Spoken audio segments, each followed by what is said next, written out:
Chapter 6. It pleased Darius to set over the kingdom 120 princes, which should be over the whole kingdom, and over these 3 presidents, of whom Daniel was first, that the princes might give accounts unto them, and the king should have no damage. Then this Daniel was preferred above the presidents and princes, because an excellent spirit was in him, and the king thought to set him over the whole realm. Then the presidents and princes sought to find occasion against Daniel concerning the kingdom. But they could find none occasion nor fault, forasmuch as he was faithful, neither was there any error or fault found in him. Then said these men, We shall not find any occasion against this Daniel, except we find it against him concerning the law of his God. Then these presidents and princes assembled together to the king, and said thus unto him, King Darius, live forever.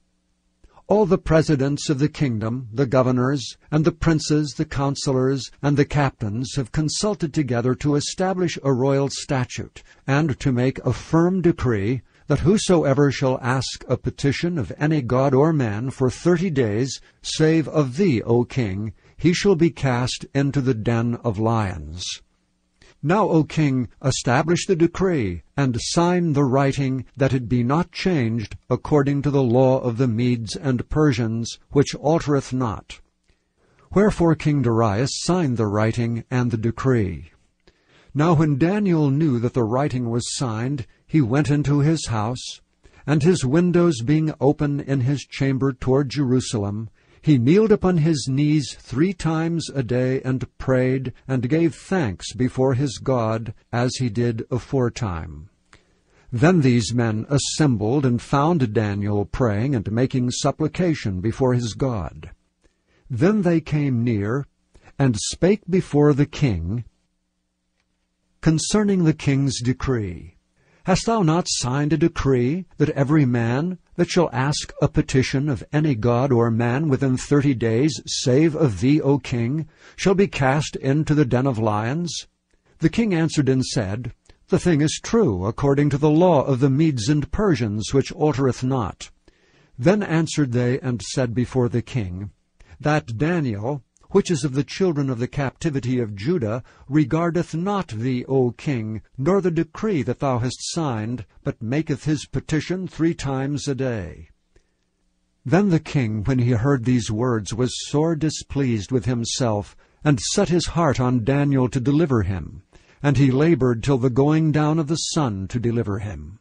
Then these men assembled unto the king, and said unto the king, Know, O king, that the law of the Medes and Persians is, that no decree nor statute which the king establisheth may be changed. Then the king commanded, and they brought Daniel, and cast him into the den of lions. Now the king spake and said unto Daniel, Thy God whom thou servest continually, he will deliver thee.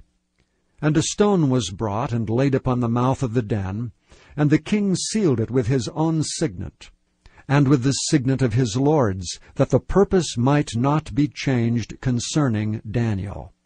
Then the king went to his palace, and passed the night fasting. Neither were instruments of music brought before him, and his sleep went from him. Then the king arose very early in the morning, and went in haste unto the den of lions. And when he came to the den, he cried with a lamentable voice unto Daniel. And the king spake and said to Daniel, O Daniel, servant of the living God, is thy God whom thou servest continually able to deliver thee from the lions? Then said Daniel unto the king, O king, live forever. My God hath sent his angel, and hath shut the lions' mouths, that they have not hurt me. Forasmuch as before him innocency was found in me, and also before thee, O king, have I done no hurt. Then was the king exceeding glad for him, and commanded that they should take Daniel up out of the den. So Daniel was taken up out of the den, and no manner of hurt was found upon him, because he believed in his God. And the king commanded, and they brought those men which accused Daniel, and they cast them into the den of lions, them, their children, and their wives, and the lions had the mastery of them. and break all their bones in pieces, or ever they came at the bottom of the den. Then King Darius wrote unto all people, nations, and languages that dwell in all the earth, Peace be multiplied unto you. I make a decree, that in every dominion of my kingdom men tremble and fear before the God of Daniel. For he is the living God, and steadfast forever, and his kingdom that which shall not be destroyed, and his dominion shall be even unto the end. He delivereth and rescueth, and he worketh signs and wonders in heaven and in earth, who hath delivered Daniel from the power of the lions. So this Daniel prospered in the reign of Darius, and in the reign of Cyrus the Persian.